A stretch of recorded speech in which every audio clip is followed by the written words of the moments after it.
واسأل القرية التي كنا فيها والعير التي أقبلنا فيها وإنا لصادقون قال بل سولت لكم أنفسكم أمرا فصبر جميل عسى الله أن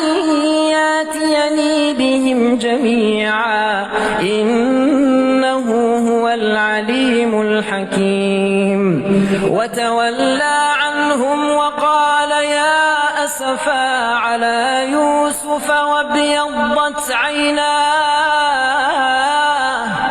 وابيضت عيناه من الحزن فهو كظيم